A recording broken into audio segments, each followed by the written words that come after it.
Yeah, we could see it before, but now I think we Is can it see it now. visible? Yeah.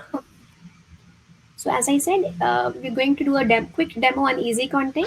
EzContent is an open source, fully featured Drupal intelligent distribution. So, I don't know, it's not working here. Yeah. EzContent comes with variety of essential content management features available out of the box. EzContent provides you content staging mechanism, editorial workflows that are supported by AI and ML algorithms. Just quickly briefing through the features of the EzContent. Via EzContent, you could easily create and publish content. You can create a structured content, and while doing that, you can enable SEO and add meta tags, add schema.org tags, schedule your content, and alongside, you could use rich library of components including hero banner, carousels, multimedia, etc. With EzContent, you could easily create powerful landing pages. Editors can create these pages on the fly without any dependency on the developers. They could just use drag and drop features and create a reusable components onto the pages. EzContent comes with tightly coupled and decoupled CMS. And when you are using decoupled, you don't have to worry about any essential features getting missed on. So it has all must-have CMS features like drag and drop interface, creating menus, and previewing and publishing content. EzContent also gives you an AI-powered generated content. With this, you could be ahead. There's a special content type called Smart Article, which helps you do image tagging, image captioning, text tagging, and text summarizations. Yeah, so EzContent has a lot of features into it. You should actually give it a trial. It's as I said, it's an open source on Drupal.org. You could go ahead, download it, and spin up a site. So let me just quickly go through a demo. I'll start with demoing the AI generated content piece, wherein I'll show you how by smart article you could generate smart tags, image tags, and the content summary. This is an EzContent sample demo website which has been generated using those two links. It ships with some default content, landing page, and and one of the article detail pages. You could spin up a similar site. I'll quickly go on to the smart article piece wherein I'm creating one of the smart article.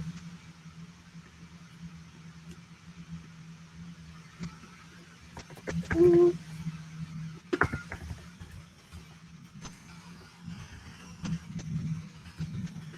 Yeah. So while I'm creating a smart article, I'm uploading an image. I'll choose one of the image from my PC.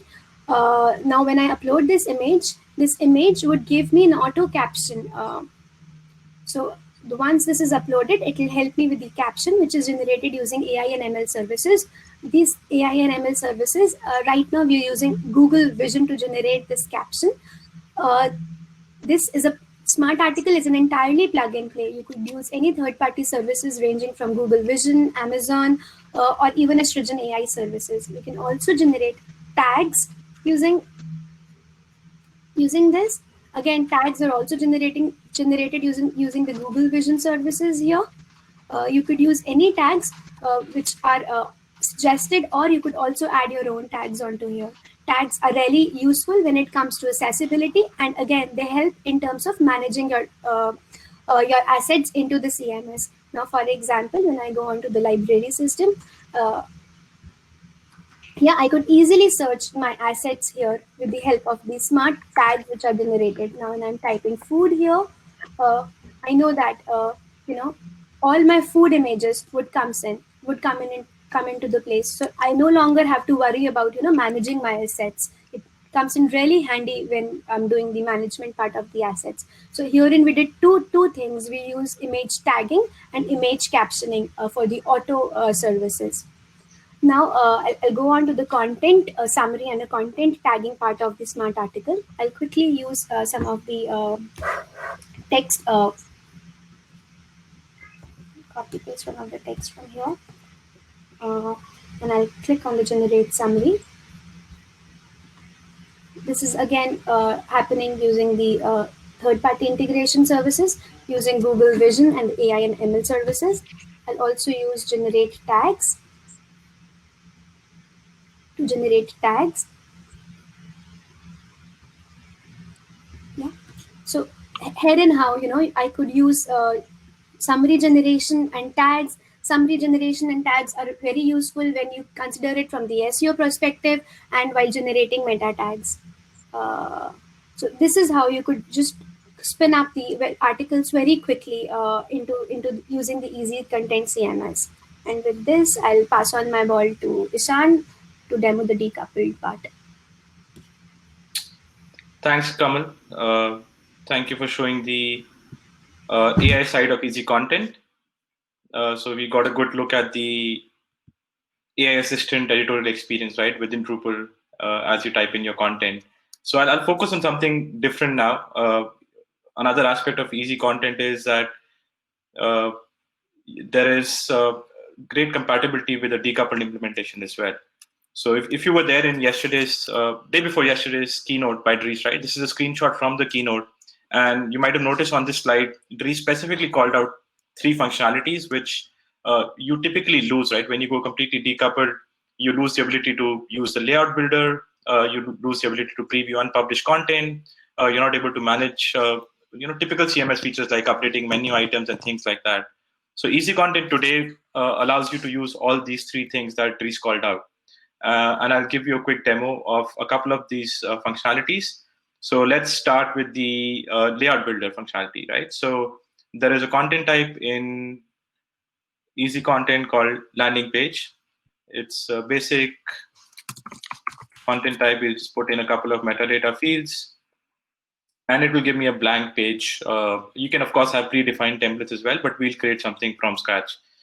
Now, as you can see, there are 3 links here at the top because we've plugged this demo site with an Angular application, with a Gatsby application, as well as a Next.js React application. So as I'm creating a new page on Drupal, you'll see that a corresponding page gets created in my decoupled React application as well. So the demo page I just created will be available here as well on our React application, which is completely decoupled from Drupal. Now I'll start building this page like I would do in Drupal, right? I'll enable the layout builder. It gives me the options to add sections. I will add a 2-column section here. Let's pick 50% width here. And I'll put in a couple of components here. And by the way, EzContent ships with all these components, so you don't have to start from scratch. You can start playing around with these components, which are commonly used on websites. So for example, we have an embed block component where I'll just embed a video. I'm putting this in the left column for now. I'll pick another kind of component. Let's pick social media. I can bring in a tweet here. I'll grab the tweet URL. So as you can see, I'm just configuring a component like you would do in Drupal and placing all of these using the layout builder. And I hit save. So in your typical Drupal workflow, this is how your page will be rendered. Right now, it is being rendered using Drupal's theme, as you can see. So in a coupled situation, this is what you will have. But if you have a completely decoupled implementation, you wouldn't have this page on Drupal, right? You wouldn't have a Drupal theme, and the front end will be rendered using a JS framework like Gatsby, Angular, or React. But even with that, you can still use the layout builder to place these components, even though the front end will not exist in Drupal. So if I refresh my React page now that was just created, you'll see that the 2 components that were placed via the layout builder are available here on the React page as well. So this page is completely decoupled, rendered through React. All the HTML, CSS, JavaScript is not coming from Drupal. But still, we are able to dictate how to create this page. And we can do this without needing developers, right? Which in a typical decoupled implementation, you would need developers to make these changes or create such new pages. And it works completely. It's fully integrated with the layout builder. So I can add more sections. I can move these 2 columns. Like I can create a new 1-column section, move these blocks into a 1-column setup, or I can drag and drop. So let's just put the tweet on the left. Let's put the embed blog on the right. So now the video should go to the right and the tweet should be on the left. And as I'm making these changes on the layout builder, they get reflected on my React application as well. So it's solving one of the problems that Dries mentioned, right? Ability to use a drag and drop interface with a decoupled application. So you'll see that the tweet has gone to the left and the video is on the right. I'll quickly show you one more feature, which is again very useful. that Dries mentioned, ability to preview unpublished content. So EzContent also ships another content type called article. So let's pick an article which is unpublished. So as you can see, the status is this article is unpublished, and I'll go to the edit node form. Now, again, when you're in a completely decoupled situation, there is no straightforward way to preview this unpublished piece of content.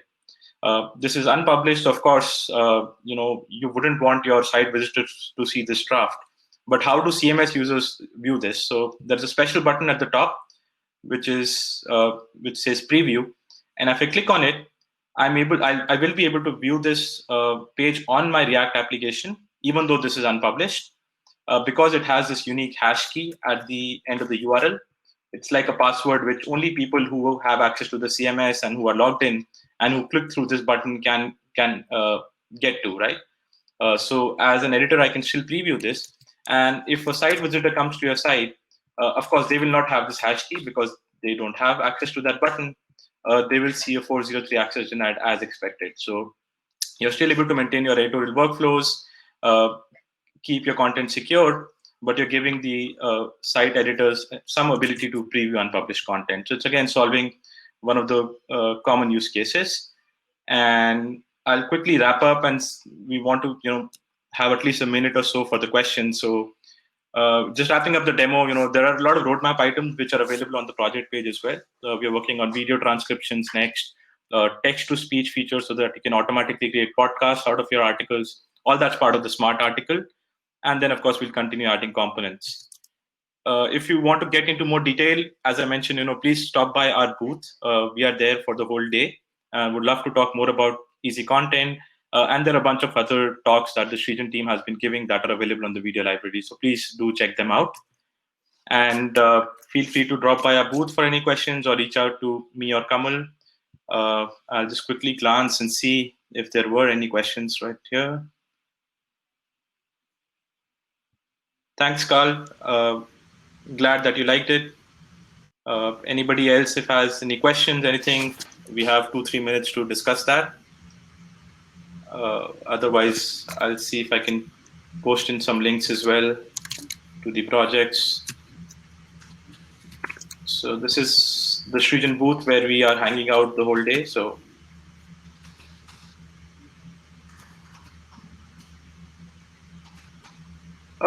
no, Melissa, I mean, it should not be a problem. So we are supporting, for example, if specifically talking about decoupled implementation, we are supporting paragraphs. So the article content type that I showed works with paragraphs. It works with all the fields, regular fields that you have. And we also support blocks, which you would use typically with the layout builder. So I think we have the common things covered with blocks, your typical fields and paragraphs. So there shouldn't be any problem with your custom content types.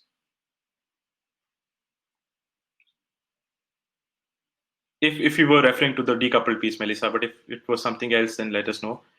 Work with workflow, yes, absolutely. So what I showed you was a very simple workflow that we had, wherein you have a draft and then you can archive content. So if I go back, it is implemented with the workflow, yes.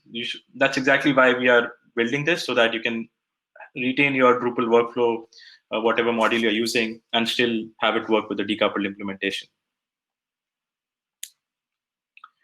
So, Michael, it was all due to that hash key that I showed you. It's a quick, clever way to achieve that. So, because once you logged into Drupal, you get access to a unique link, and with that, the React application is using that hash key to make these calls, right? And it's bypassing the 403 access denied. And everybody else, of course, will not be able to see that unpublished piece of content. And yeah, we'd love to talk more about any of these questions. Kamal and I will be heading over to our booth immediately after this. Yeah, Kamal pasted the link as well to the booth expo. So anybody who wants to just have a follow-up conversation, please hop on to the booth, or you can stop by anytime during the day. Somebody from our team will be there throughout the day. So thank you again, everybody, for joining in, and happy to connect with anybody who has any follow-up questions. Thank you. Thank you.